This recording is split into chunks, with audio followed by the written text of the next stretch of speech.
MIM के अध्यक्ष असदुद्दीन ओवैसी जब से डेलीगेशन के साथ विदेश दौरे पर गए हैं, वो ना सिर्फ पाकिस्तान को बेनकाब कर रहे हैं बल्कि शहबाज शरीफ और मुल्ला मुनीर को ऐसी लताड़ लगा रहे हैं कि पूरा देश ओवैसी का ये रूप देखकर दंग है। मुस्लिम देश कुवैत में ओवैसी पहुंचे वहां तो ओवैसी ने जिहाद के नाम पर चलाए जा रहे पाकिस्तानी प्रोपेगेंडा की हवा निकाल दी।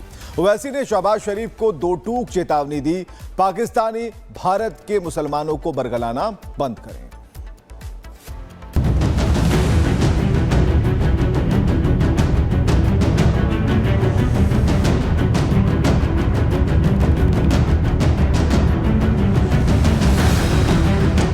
पाकिस्तान को FATF ग्रे लिस्ट में डाला गया। पहलगाम में 26 निर्दोष लोग जब से मारे गए हैं, असदुद्दीन ओवैसी ने लगता है कि अपनी सियासी लड़ाई को पीछे छोड़ दिया है और ओवैसी के निशाने पर इस समय सिर्फ और सिर्फ पाकिस्तान है। असदुद्दीन ओवैसी सबसे पहले डेलीगेशन के साथ सऊदी अरब के दौरे पर गए, फिर बहरीन गए और फिर कुवैत। इन सभी मुस्लिम देशों में जाकर ओवैसी ने पाकिस्तान की ऐसी बखिया उधेड़ी है कि पूरा देश कह रहा है कि ओवैसी तो मां भारती के सच्चे देशभक्त हैं। ओवैसी का अंदाज वही है, सख्त और बेबाक। तेवर और कलेवर भी नहीं बदला है तो बस किरदार। अंतर बस इतना है कि पहले ओवैसी सत्ता पक्ष के खिलाफ आवाज बुलंद करते थे, लेकिन अब ओवैसी पाकिस्तान के धर्म वाले एजेंडे के खिलाफ धर्म युद्ध लड़ रहे हैं। कुवैत में तो ओवैसी पाकिस्तान पर ऐसा बरसे कि दो टूक कह दिया कि पाकिस्तानी ज्यादा भारत के मुसलमानों का हमदर्द ना बने, क्योंकि पाकिस्तान से ज्यादा मुसलमान तो हिंदुस्तान में रहते हैं और भारत के मुसलमान पाकिस्तानियों से ज्यादा ईमानदार हैं। We are concerned with the deep state of Pakistan, the ISI, and the open free run being given to the terrorists in Pakistan. You can tell your Pakistani if you meet them, please show us one terrorist camp which India runs.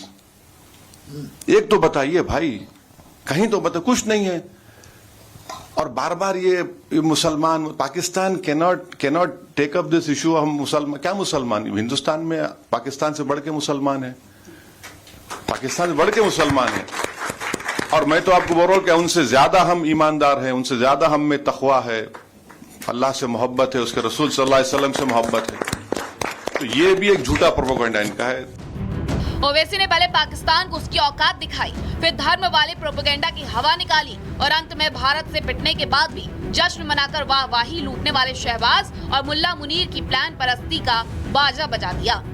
चाहे शहबाज शरीफ हो, चाहे आसिम मुनीर, ओवैसी ने एक line से सबको धोया और पाकिस्तानियों को बेवकूफ जोकर कहते हुए तो यहाँ तक सुना दिया कि पाकिस्तानी भारत से अपनी तुलना करना बंद करें, क्योंकि पाकिस्तानियों के पास तो अकल भी नहीं है। Yesterday, the Pakistani army chief had gifted a photo to the Pakistani Prime Minister Shehbaz Sharif. President of Pakistan was there, the Speaker of National Assembly was there, and these stupid jokers, they want to compete with India. They had given a photograph of a 2019 Chinese army drill, claiming it's a victory over India. Now this is what Pakistan indulges in. They cannot even give a proper photograph. तो हम बचपने में हम school में सुनते थे कि अक्सर स्कूल में क्या होता था कि हम अच्छे पढ़ने वाले बच्चे के बाजू पे बैठता था।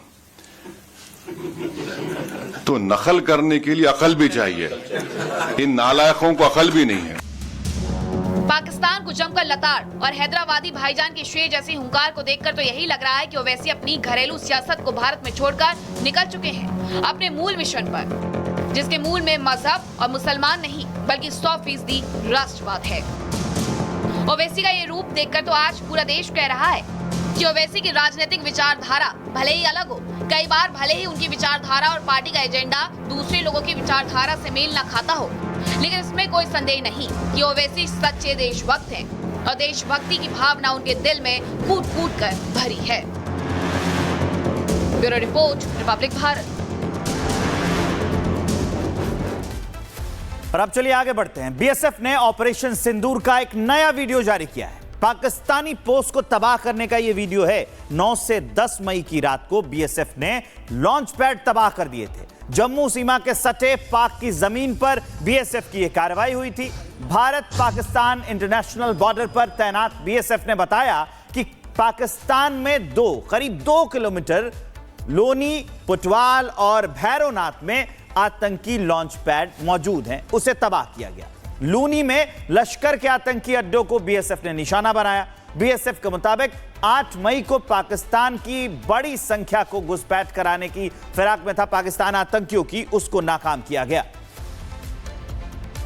उस दिन जब पाकिस्तान की तरफ से फायर आ रहा था, आप लोगों ने इसी से निशाना बनाया, कितना नुकसान हुआ पाकिस्तान का? पाकिस्तान का सर कोई बोल नहीं सकते, बहुत नुकसान हुआ, कोई काउंटिंग नहीं कर सकते, हम गिन नहीं सकते। हमारे काम मारना है, हम जो जितना हो सकता है हमारे से हम अपने उनके ऊपर पैर डाल के उनको बर्बाद किया है। अगर अब पाकिस्तान कोशिश करता है एक बार फिर उसी तरह की हरकत की, सर कोई सोच नहीं सकता, अगली बार वो सोचेगा भी नहीं, हमारे ऊपर आंख भी नहीं उठा सकता। उनकी हालत इस बुरा हालत करके हमने इस बार, तो क्या बोले उनके बारे में, उनके हर नाका हरकत को हम नहीं छोड़ेंगे। हम 24 घंटे अलर्ट हैं। मैं सरजीवन से कहूंगा आपको जो है एयर डिफेंस गन जो है वो दिखाएं। ये वो एयर डिफेंस गन है जिससे पाकिस्तान की तरफ से दागे गए ड्रोन्स जो हैं उन्हें निष्क्रिय किया गया, और इसके साथ साथ वो पाकिस्तान के बंकर्स जो कि आतंकी जो हैं आतंकियों को मदद कर रहे थे उन्हें डिस्ट्रॉय किया गया। ये जो है एयर डिफेंस गन है, ये गन इतनी प्रभावशाली है कि दुश्मन के इलाके में उस तरह से मार करती है कि दुश्मन जो है किसी भी तरह जो है कोई कोशिश दुश्मन की सफल ना हो पाए। हमारे साथ बीएसएफ के अधिकारी मौजूद हैं।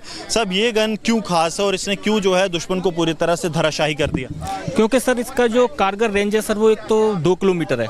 इसके 2 किलोमीटर के एरिया में जो कोई भी आएगा उसको सर ये नष्ट नाबूद कर देगा, और इससे सर जो 10 से 12 mm की लोहे की चादर तक को भी भेज सकती है। इससे उनके जो बंकर हुए, उनके जो मोर्चे हुए, उनके बंकरबंद गाड़ियां हुई, उनके टैंक तक को ये सर बर्बाद करने में कारगर वेपन है। उस दिन कितना नुकसान इसने पाकिस्तान का किया? सर जो भी अपने पास के जो भी उनकी पोस्टें थी वो सर सबको बर्बाद कर दिया गया है। इससे सभी पोस्टों को बर्बाद कर दिया गया है। इसके साथ आप देखेंगे तो ये जो है 81 mm के मोटार्स हैं जिनसे कि पाकिस्तान के इलाकों को निशाना बनाया गया। दूसरी तरफ अगर सरजीवन जो है आपको एक 360 डिग्री व्यू दिखा पाएं तो उस तरफ आप देखेंगे कि जो बड़े रॉकेट लॉन्च, जो बड़े मोटार शेल्स हैं जिनके जरिए पाकिस्तान को टारगेट किया गया, वो यहाँ पर मौजूद हैं, लगातार जो है आपको दिखा रहे हैं। सब इससे किस तरह से पाकिस्तान की जो पोजीशन है वो टारगेट की गई, क्योंकि हमने अंदर वीडियोस भी देखे जिसमें कि मोटार शेलिंग जो है पाकिस्तान पर हो रही है।